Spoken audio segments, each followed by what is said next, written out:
كان بما اني يعني بروح الشغل كل يوم، فاهم حاجه بالنسبه لي كانت المرور. هم كانوا بيقولوا ان المرور بالنسبه للدكتور مرسي ما اتحلش او ان هو كان وحش. انا شايف المرور دلوقتي سيء جدا. احنا دلوقتي بقينا بنقف في الشارع بالساعه والساعتين والثلاثه، وكل الناس لامسه الموضوع ده، ولكن للاسف كان زمان بيقول الله يخرب بيتك يا مرسي. دلوقتي ما حدش بيقدر يتكلم لان هو عارفين ان هم لو اتكلموا السيسي هيحطهم في السجن على طول. تاني حاجه في الاقتصاد، في الاقتصاد بتاع البلد، في الاقتصاد اللي زاد بقى وجابوا لنا من بره مش عارف كام مليار من الكويت وكام مليار من السعوديه، وبعدين برضه الاقتصاد بينزل. فتالت حاجه اسعار السلع، فين في اسعار السلع دلوقتي؟ بعد ما كانت حاجه ب 3 و4 جنيه الفوطه بقت ب 10 جنيه، مش عارف الفاصوليا كانت ب 7 جنيه بقت ب 20 جنيه. فلا الوضع من سيء لاسوء يعني. تفضيل في يوم واحد، يوم فض رابعه والنهضه، النور اللي هم قاموا عشانه وقالوا انه بيقطع في عهد مرسي عشان بيروح لغزه، ما زال بيقطع.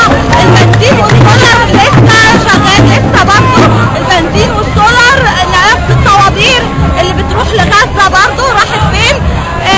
كل حاجه الاسعار اللي غليت، الحال بيرجع لأسوأ مما كان. الحريه، الناس اللي في المعتقلات، اي حد يقول رايه، حتى الاطفال الصغيره بيجروا وراهم، الاطفال اللي هم في اعدادي وثانوي وفي ابتدائي بيعتقلوهم.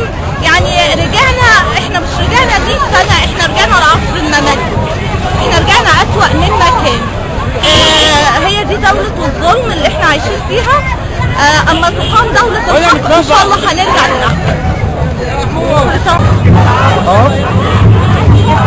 ما شفناش حاجة والله من ساعة ما محمد مرسي مشي. ما شفناش غير خراب ودمار، ما شفناش غير 5000 شهيد، 12000 معتقل، ما شفناش أي حاجة، 20000.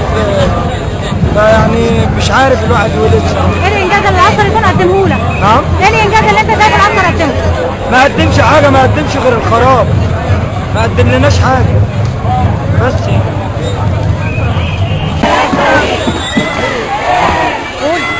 الاسعار مولعه، الحاله الاقتصاديه بقت زفت خالص. ساعه مرسي بيقولوا ان هي وقعت، بس دلوقتي ما كانتش واقعه اولت زي الدرجات دي، بس خلاص ضاعت. احنا بنحاول نصلح حاجه فيها شويه. ماشي يا باشا، ابدا. ايوه انا بقول لك، انا شايف انها رايحه في داهيه.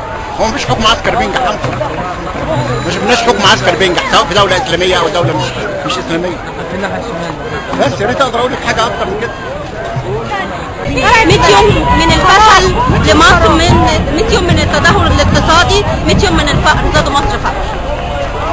فساد وانحسار للاقتصاد المصري وتدهور الاقتصاد المصري في خلال 100 يوم.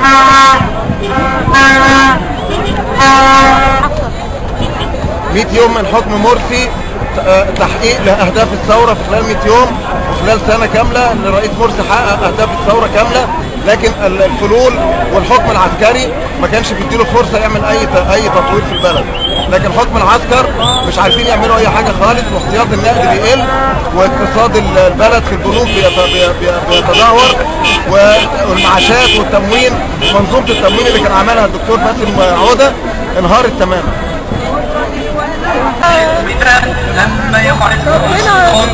ربنا يرجعه لنا بألف سلامة. ايه رأيك في 100 يوم من حكم الدكتور مرسي و100 يوم من حكم العسكر؟ طبعا 100 يوم من حكم الدكتور مرسي احنا كنا ظالمين. انا واحدة من الناس كنت ظلماه والله. على الأقل كان بيحافظ على الأبرياء، لكن ده بيموت في الناس منه لله.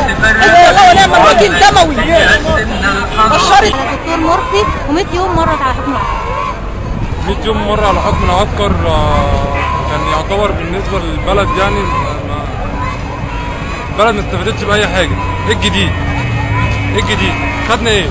خدنا 7000 شهيد، وخدنا كل يوم ناس بتموت، ما خدناش حاجة جديدة. أما بالنسبة للدكتور مرسي فخدنا طبعا عمل حاجات حلوة في البلد. عمل حاجات حلوة في البلد، عمل مصنع للتابلت، صنع التابلت المصري. كان يعمل مشروع تدشين قناة السويس، محطة توليد الكهرباء. كان يعمل انجازات حلوه، بس الناس ما صبرتش. في ناس اللي هي يعني مش دريانه بالدنيا ما صبرتش.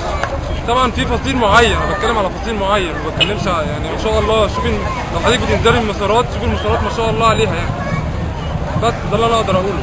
الدكتور مرسي كان يعمل حاجات حلوه للبلد بس الناس ما صبرتش. ده بالنسبه لل 100 يوم الاولانيه. شكرا. مفيش وجه مقارنه بين 100 يوم من حكم مرسي، كلهم تم من خلال مؤامرات يوميه، مظاهرات يوميه، تخريب يومي، كل اجهزه الدوله ضده. بالعكس بقى واحد كل اجهزه الدوله معاه، كل ثروات الدوله معاه، جزء كبير جدا جدا تم تغييبه من الشعب وخدوهم معاهم، ومع ذلك النتيجه هنا فشل بشكل كبير جدا جدا. والنتيجه في المرحله الاولانيه كانت نجاح مقبوله جدا جدا ومعقوله جدا جدا، واعتقد ان الايام اثبتت، مش بس الايام يعني، انا بتكلم نقدر نقول بشكل عملي ان كل تقارير الاجهزه الاقتصاديه والبنك المركزي اكدت ان فتره مرسي مصر حققت فيها معجزات اقتصاديه بالمقارنه بالظروف اللي حصلت فيها. على العكس تماما، النهارده الاسعار ارتفعت بشكل غير طبيعي، الاقتصاد تم تخريبه بالكامل، السياحه اللي كانت زادت 20% في عهد مرسي النهارده تقريبا نسبتها صفر. فاعتقد ان النظام الانقلابي اثبت فشله سواء على المستوى السياسي او على المستوى الاقتصادي.